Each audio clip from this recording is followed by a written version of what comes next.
대림절 이제 두 번째 주일입니다.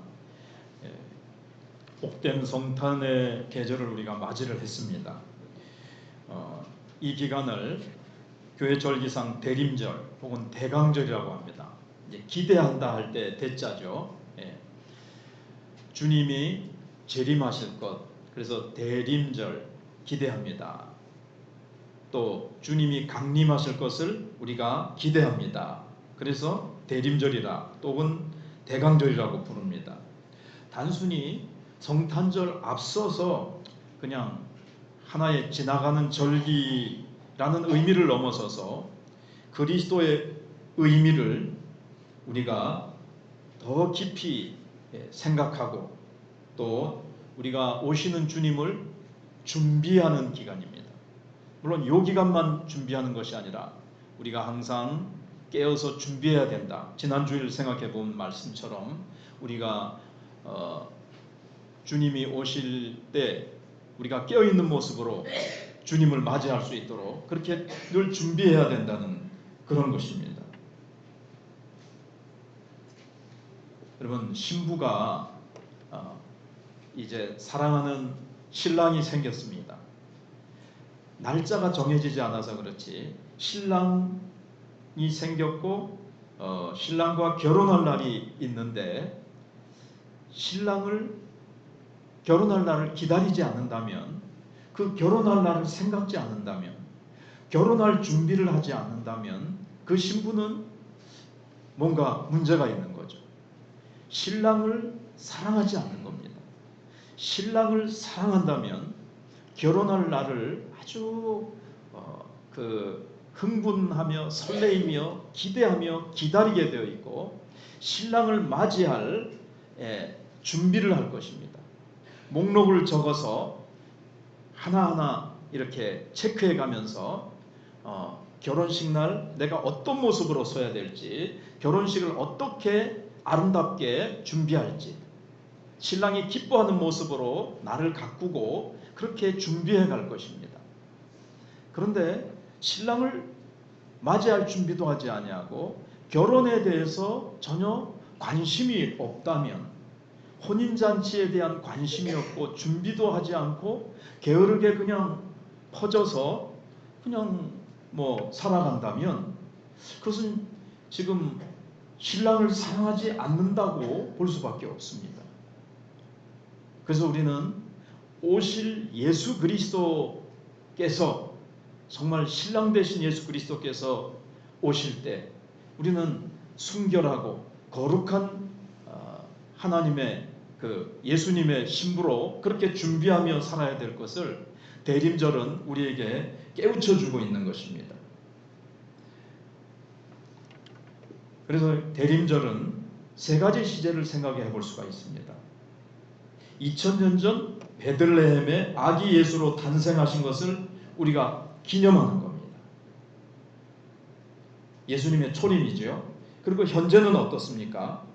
신자 개인의 마음속에 그리스도를 영접하고, 우리가 갈라디아서 2장 20절을 한번 생각을 해봤는데, 이제는 내가 사는 것이 아니요 오직 내 안에 내가 그리스도와 함께 십자가에 못 박혔나니, 내가 그리스도와 함께 십자가에 못 박혔나니 이제는 내가 사는 것이 아니요 오직 내 안에 그리스도께서 사신 것이며, 예수님을 영접하고 현재는 어떻습니까?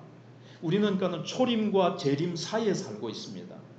현재는 오신 예수님을 영접하고 예수님을 마음에 모시고 예수님이 내 마음의 주인 되셔서 주님이 내 삶을 이끄시고 주님이 내 삶에 힘을 주시고 주님이 내 삶을 주관하시도록 주님과 동행하는 삶, 그것이 현재 우리가 살아가는 삶입니다.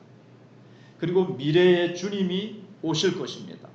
그 재림을 준비하는 기간, 그러니까 주님을 마음에 모시고 주님과 함께 살아가며 또 이 땅의 역사 속에 마지막 날 오실 주님을 맞이할 준비를 하는 기간이 바로 우리가 살고 있는 이 현 세대라는 거죠.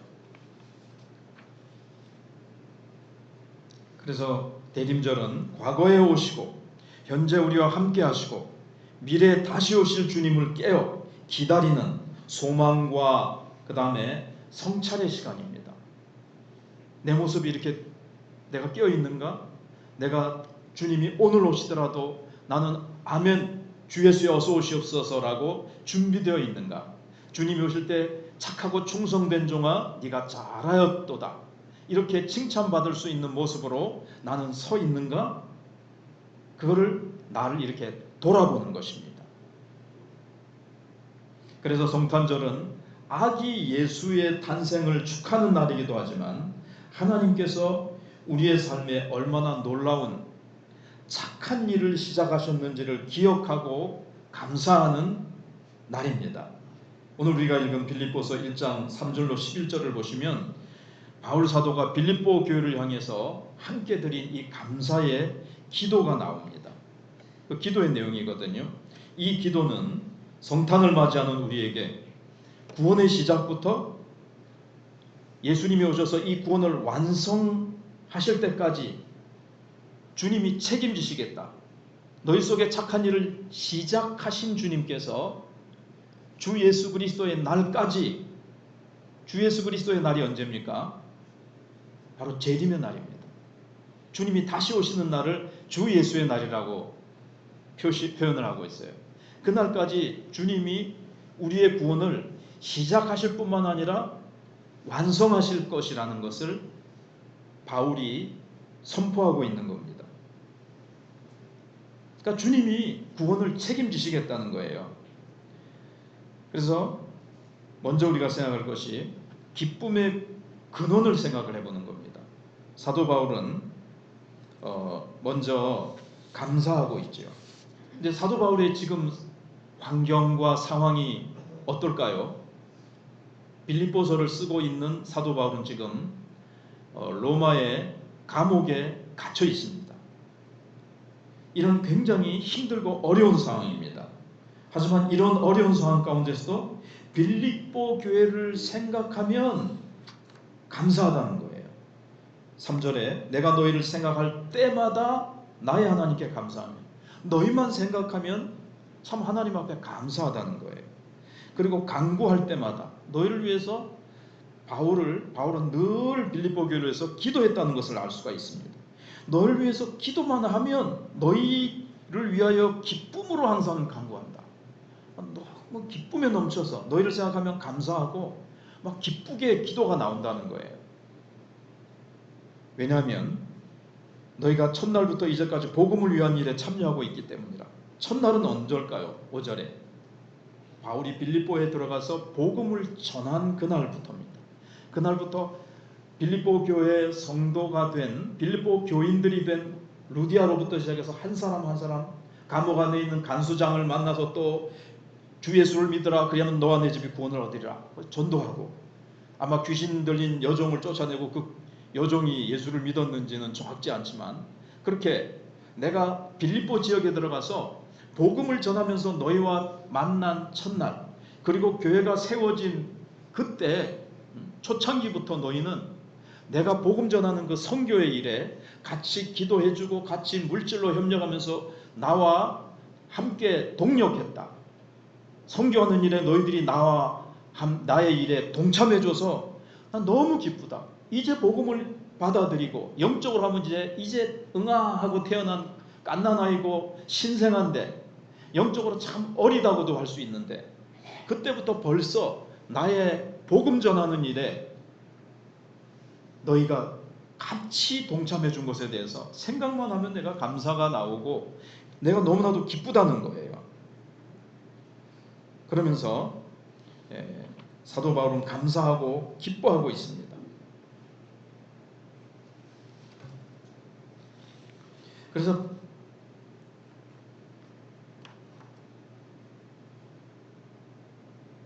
바울이 기뻐했던 것, 감사했던 것, 우리가 지금 이제 성탄을 맞이하잖아요.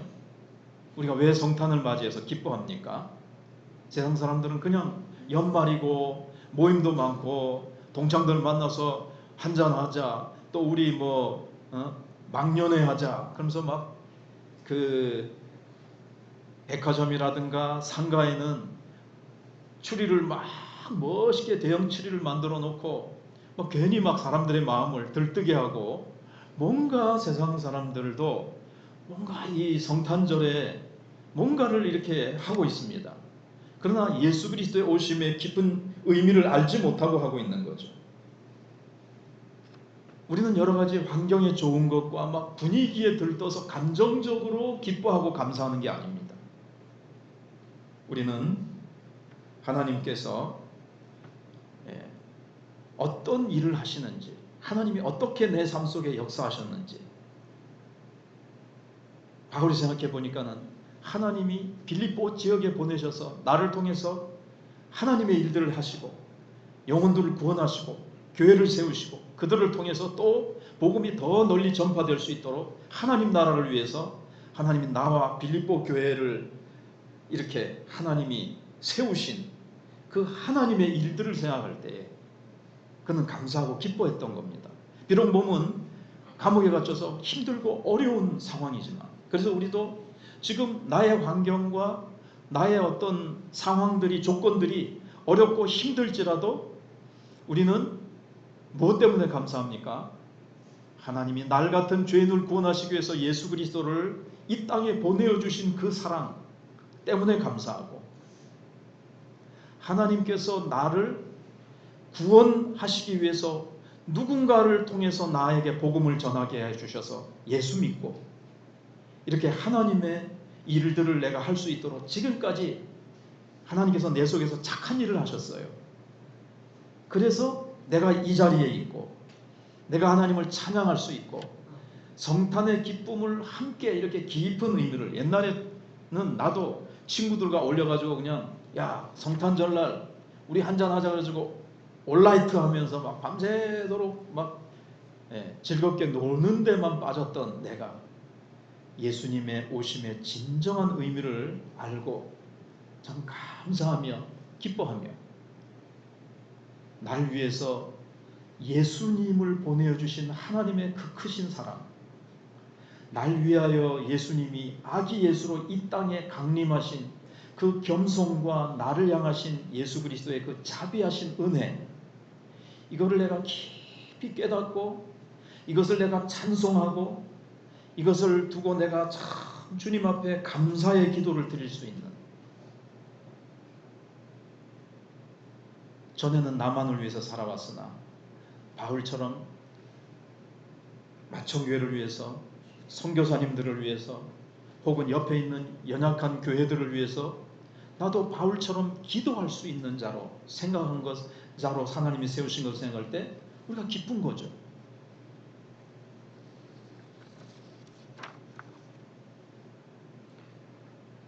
그래서 우리도 바울과 같이 환경 때문에, 세상적인 조건 때문에 감사하고 기뻐하는 수준이 아니라 형통할 때든지 어려울 때든지 거기에 구애받지 않고 어떠한 상황 가운데서도 하나님이 항상 착한 일을 이루어 가시는 그것을 보면서 감사하고 기뻐해야 되겠습니다. 이 성탄절의 기쁨은 여기 이제 특별히 오늘 6절 말씀이 참 핵심 구절인데요. 우리가 기쁨으로 감사할 수 있는 이유는 무엇인가 하면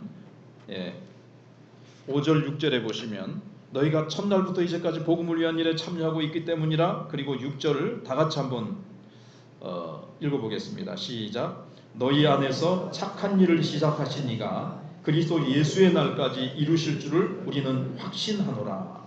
그랬습니다. 아멘.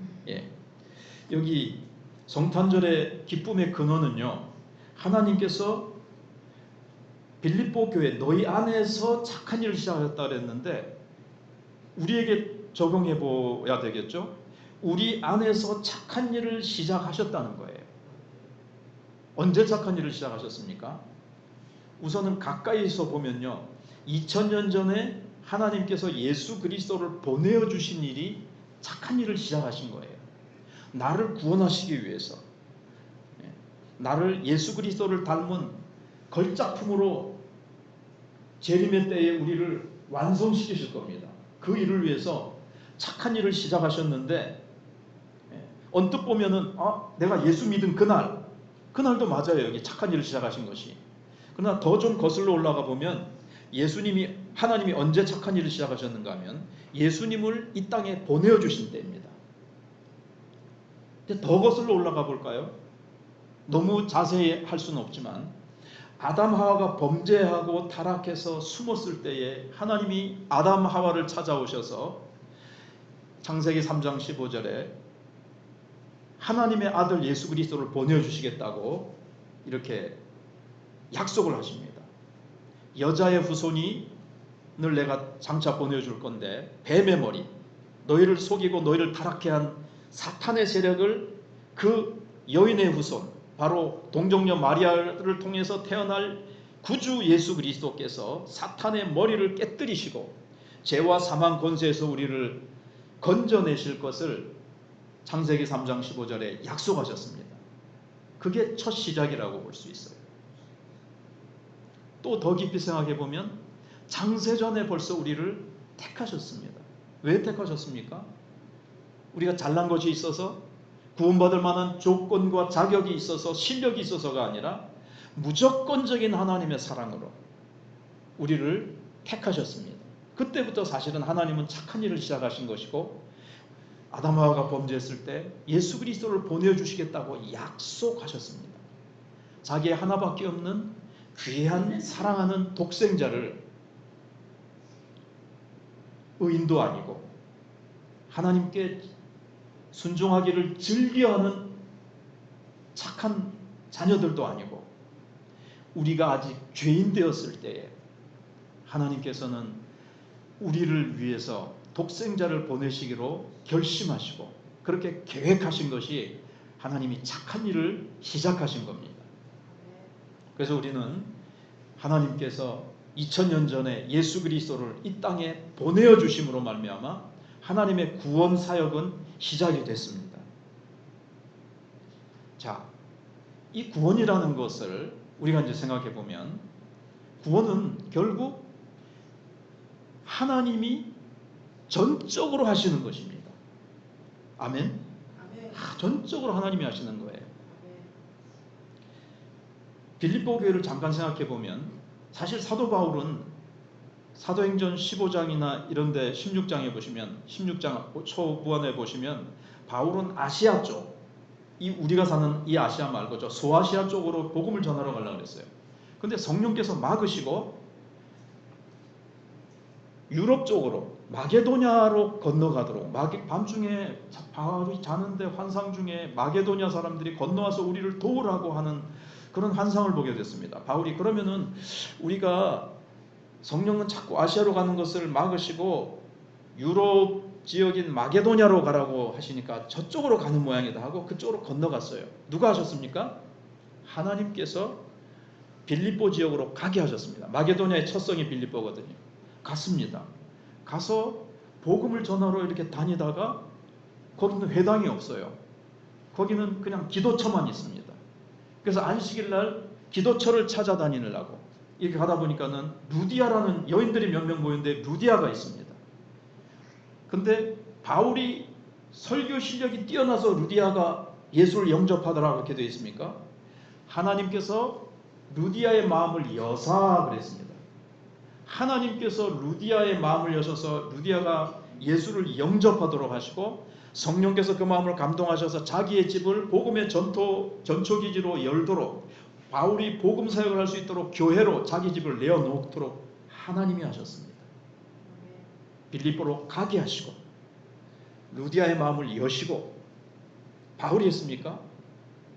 하나님이 하셨다고 말씀하고 있습니다. 바울은 언제든지 하나님이 하셨다고 얘기합니다. 자신을 통해서 하나님이 하셨다는 거예요. 그리고 감옥에 갇히죠. 거기서 감옥 문이 열리고 간수자리가 회개하고 돌아오게 하는 일을 누가 하셨습니까? 하나님이 하셨습니다. 그래서 하나님이 구원을 시작하셨다는 거예요. 우리도 마찬가지입니다. 내가 믿었다라고 생각하지만 내가 믿을 수 있도록 전도자를 보내주시고 복음을 듣게 하시고 내 마음을 감동하시고 여시고 예수 믿도록 하나님이 하신 겁니다. 당신이 어떻게 구원받았습니까? 내가 믿어서 구원받았습니다. 그래서 믿지 않는 사람들을 우리는 뭔가 낮게 보면서 내 우월성을 생각하려고 합니다. 나는 믿었지. 내가 믿었으니까 구원받았지. 그러나 그 믿음조차도 하나님이 주셨다라는 것. 처음부터 마지막까지 구원은 하나님의 일입니다. 하나님은 중간에 그만두실 일을 하지 않으십니다. 시작하지 않으세요. 하나님이 시작하시면 하나님은 반드시 완성하시고야 마십니다. 하나님이 나를 구원하셨습니다. 구원할 조건도 없는데, 실력도 없는데 하나님의 조건 없는 사랑으로 구원하셨죠. 그 다음에 하나님은 주 예수 그리스도의 날 재림의 때에, 근데 구원하신 목적이 있어요. 구원으로 끝나는 게 아니에요. 구원하신 목적은 로마서 8장 29절에 있는 대로 우리가 예수님을 닮도록 하기 위해서, 이 우주 가운데 예수 그리스도와 같은, 그러니까 별이 하나, 아주 빛나는 반짝반짝하는 별이 하나 있는데 그 별이 하늘에 무수히 많아지도록, 그와 같은 별이 무수히 많아지도록 한 것 같이 이 땅에 하나님께서 예수님을 닮은 예수와 같은 예수님의 동생들이 무수히 많아지도록 하기 위해서 우리를 구원하신 겁니다. 그런데 나같이 지금 이렇게 참 볼품없고 이렇게 참 연약하고 쓰러지기 잘하고 넘어지기 잘하고 믿음이 약한데 제가 어떻게 예수님과 같은 그런 존재가 될 수 있겠습니까? 우리가 참 생각이 잘 안 들라 그러죠. 그러나 6절이 말씀하시는 겁니다. 너희 속에서 착한 일을 시작하시니가 예수 그리스도의 날까지 이루신다 그랬어요. 네, 이루신다 그랬어요. 그러니까 구원은 시작부터 마지막까지 하나님이 이루시는 거예요. 하나님이 이루시고야 만다는 거예요. 사람은 처음 시작은 잘합니다. 일을 잘 벌려놔요. 그런데 그리고 결심합니다. 내가 일을 마치겠다고. 근데 우리는 잘 못 맞춰요. 올해도 연초에 많은 결심과 계획을 세우셨을 겁니다. 이룬 일들이 얼마나 있는지 생각해 보세요. 아마 며칠 못 갔을 거예요. 몇 주 못 갔을 거예요. 우리는 그렇게 연약합니다. 그러나 하나님은 시작한 일을 마침내 이루시고야 마십니다. 우리를 예수 그리스도와 같은 존귀한 존재로. 그래서 요한일서 3장 2절 3절에 보시면 우리가 아직은 하나님의 자녀인데 그가 나타내심이 되면, 그가 나타나시는 건 재림의 날이죠. 우리가 그와 같을 것을 우리가 알기 때문에 우리도 그와 같이 우리 자신을 깨끗게 하느니라 그랬어요. 그러니까 신부의 여러분 가장 중요한 준비가 뭔지 아세요? 순결입니다. 신부가 순결을 잃어버리면 신랑에게 이건 안 되는 거예요. 신랑 대신 예수님이 오실 때 우리의 신앙이, 우리가 그래서 순결하게 우리가 준비되어야 된다는 것이죠. 그리고 우리가 예수 그리스도와 같이 깨끗한 것과 같이 우리도 그래서 예수님을 그때 그의 계심을 그대로 볼 것이다. 요한일서 3장 2절에 3절에 그렇게 되어 있거든요. 예수님이 계신 그런 모습으로 우리도 서게 될 거라는 거예요. 우리가 하나님이 된다, 신성을 가지게 된다는 뜻은 아니고 예수님과 같이 그렇게 온유하고 겸손하고 아름답고 빛나고 영광스러운 모습으로 예수님을 대면하게 될 것이라고 되어 있어요. 그러니 예수님이 그렇게 깨끗하고 정결하고 영광스러운 분이니까 우리도 우리 자신을 죄에 더럽히지 않도록, 세상에 오염되지 않도록 우리를 늘 거룩하고 순결한 모습으로 우리를 잘 지켜나가자는 뜻입니다. 그런데 그것을 사실은 우리도 그렇게 힘써야 되지만 그 말 속에는 빌립보서 1장 6절은 하나님이 그렇게 우리를 현재에도 우리를 그렇게 착한 일을 시작하셔서 예수 그리스도 재림하실 때까지 우리를 계속 빚어 가신다는 뜻이에요. 우리는 이런저런 일을 살다가 만납니다. 원치 않는 일을 만납니다. 실패도 합니다. 넘어지기도 합니다. 그래서 하나님은 넘어진 것을 통해서 내 힘이 얼마나 연약한 것을 아시고 능력 많으신 주님을 의지하도록, 우리가 실패하고 넘어질 때 주님께서는 그걸 통해서 우리를 다듬으세요. 그래서 자꾸 내 옛 모습과 나를 의지하는 내 자아를 하나님이 자꾸 깨뜨리시고 깎으시면서 주 예수 그리스도를 의지하고 주 예수 그리스도의 형상을 자꾸 닮아가게 하십니다. 그래서 마침내 주 예수 그리스도 오시는 날 예수님 하나님께서는 우리를 예수님과 같은 아름다운 걸작품으로 우리를 만드시고야 마시겠다는 거예요. 그것 때문에 우리는 기쁜 겁니다.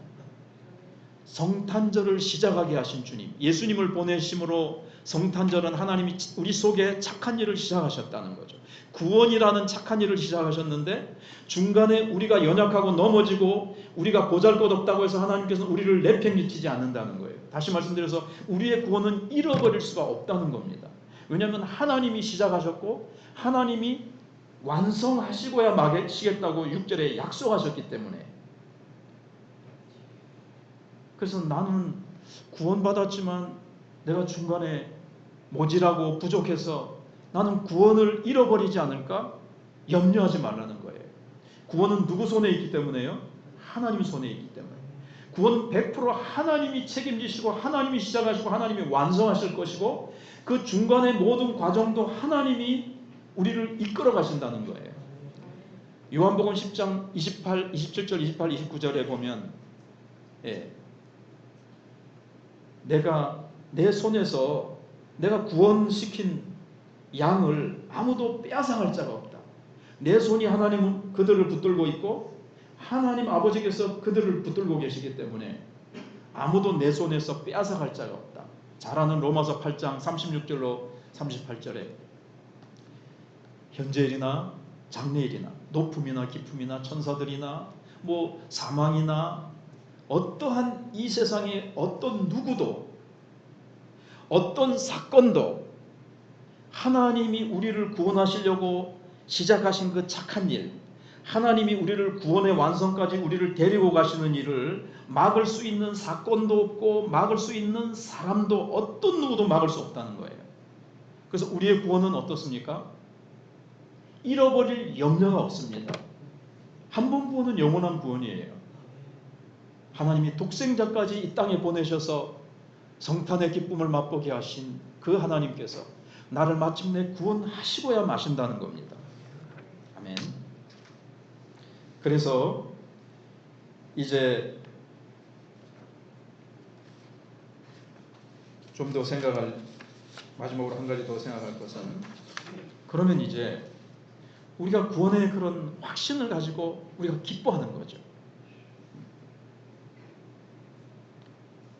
8절을 한번 보시겠습니다. 8절을 한번 읽어보겠습니다. 시작. 내가 예수 그리스도의 심장으로 너희 무리를 얼마나 사모하는지 하나님이 내 증인이시니라. 여기서는 이렇게 생각해 보겠습니다. 바울은 예수 그리스도의 심장을 가졌습니다. 예수 그리스도의 심장. 예수 그리스도는 하나님의 심장입니다. 하나님의 심장과 같은 존재예요. 근데 그 하나님의 심장이신 예수 그리스도를 나를 위해서 내어주셨습니다. 놀라운 사랑이죠. 그 하나님의 사랑을 생각하면서 우리는 기뻐하고 그 하나님의 심장인 예수 그리스도도 나를 위해서 내어주신 그 사랑을 우리가 소유해야 되겠다는 겁니다. 그 사랑을 받았어요. 우리가 그 사랑으로 사랑하자는 거죠. 사랑을 많이 받은 사람은요, 그 사랑을 알기 때문에 내 속에 예수 사랑이 넘치기 때문에 그 사랑을 흘려보낼 수가 있어요. 그래서 9절을 보세요. 다시 9절. 내가 기도하노라 너희 사랑을 지식과 모든 총명으로 점점 더 풍성하게 하사. 자, 이거는 이제 9절부터 12절까지는 어떤 내용인가 하면요, 예수님 재림하실 때까지, 내가 예수님을 맞이할 때까지 우리가 어떤 준비가 되어야 되는지를 바울이 기도하고 있는 거예요. 자, 어떻게 기도합니까? 내가 기도하나 너희 사랑을 지식과 모든 총명으로 점점 더 풍성하게 하사. 빌립보 교인들은 사랑이 넘치는 교회일까요? 사랑이 없는 교회일까요? 사랑이 넘치는 교회였습니다. 그 바울을 도운 거죠. 바울에게 성경 헌금도 많이 보내주고 많이 물심장면으로 도와준 사랑이 많은 교회입니다. 그런데 그 사랑이 더 증가되기를 위해서 기도하고 있습니다. 사실은 사랑이 많은 교회임에도 불구하고 4장, 빌립보 4장에 보면 유오디아와 순두계라는 어떤 여성 지도자 같은데 어떤 갈등과 분열이 좀 있었습니다. 사랑이 넘쳐도 그럴 수 있어요. 사도가 세운 교회인데도 지상교회는 언제나 부족함이 있습니다. 그러나 바울은 너희 사랑이 더 증가되기를 원한다. 그래서 그 분열과 갈등과 미움을 다 사랑으로 내어버리고 사랑으로 다 덮고 서로 더 풍성한 사랑으로 자라가라. 어떤 분량일까요? 예수 그리스도의 분량에 이르기까지 너희 사랑이 다 증가되어라. 그래서 예수님 오실 때까지 우리가 예수님과 같은 모습으로, 그것은 하나님이 이루시는 일이지만 지금 현재 우리는 예수님과 같은 사랑이 많기를 위해서 기도하고 성령님 내 안에 사랑의 열매, 성령의 열매가 맺어지게 해달라고. 또 그 사랑은 이 지식과 총명으로 겸한 사랑입니다. 그러니까 무조건 내 방식으로 내 이기적인 사랑이 아니고 감정적인 사랑이 아니라 하나님의 가장 기뻐하시는 뜻을 깨닫는 사랑이에요. 그래서 9절에 내가 기어노라 너의 사랑을 지식과 모든 총명으로 점점 더 풍성하게 하사. 우리가 예수를 믿어가면서 작년보다 올해 우리의 사랑이 더 증가하되, 그 사랑은 하나님의 높으신 뜻을, 하나님의 기뻐하시는 뜻을 더 잘 분별할 줄 아는, 그러니까는 신령한 지식, 성령이 주시는 이런 지혜로 말미암은 사랑, 상대방을 더 배려할 줄 알고 상대방이 더 용기를 얻을 수 있는 말을 한마디 하더라도 더 잘 알아듣기 쉽게, 상대방을 섬기더라도 더 상대방이 기쁨과 힘을 얻을 수 있는 방식으로, 물론 지금까지 내가 상대를 잘 섬겼지만 더 아름다운 사랑으로, 더 하나님이 기뻐하시는 모습으로 사랑할 수 있도록 우리의 사랑이 점점 더 증가될 때에 하나님께서 우리를, 그런 일들을 하나님께서 계속 해나가신다는 거예요. 우리 속에서 착한 일을 시작하신 주님께서 그렇게 아름다운 일들을 이루어 가신다는 겁니다. 우리 주님이 오셔서 착한 일을 시작하시고 구원을 시작하셨는데, 예수 그리스도 재림하시는 그날 우리는 예수 그리스도와 같이 아름다운 모습으로, 영광스러운 모습으로, 정결한 모습으로 만드시고야 마시겠다고 하신 이 말씀을 붙들고 우리는 구원을 시작하신 주님 앞에 감사하고, 그 구원을 이루시기 위해서 오늘도 우리 속에서 주님은 착한 일을 하고 계십니다. 우리를 다듬어 가십니다. 우리를 더 겸손한 예수 그리스도의 모습, 사랑 많으신 예수님의 모습으로 우리를 다듬어 가시는 그 하나님의 손길에 우리가 순종해서 우리가 더욱 사랑이 많은 자가 되게 해달라고 기도하시고, 성령님께 나를 내어드리면서 성령이 나를 마음껏 예수 그리스도를 닮은 모습으로 나를 빚어가시도록 우리를 내어드립시다. 그것이 예수님의 재림을 준비하는 자의 자세입니다. 기도하겠습니다.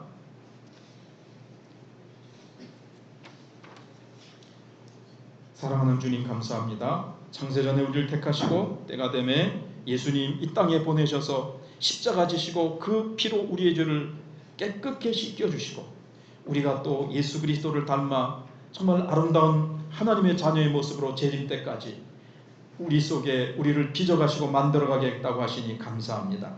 다시 오실 예수님을 기다리며 더욱 사랑이 증가하고 분별력과 총명이 넘치는 성숙한 그리스도의 신부로 순결하고 허물 없는 모습으로 저희들을 세워 주시옵소서. 예수님의 이름으로 기도하옵나이다.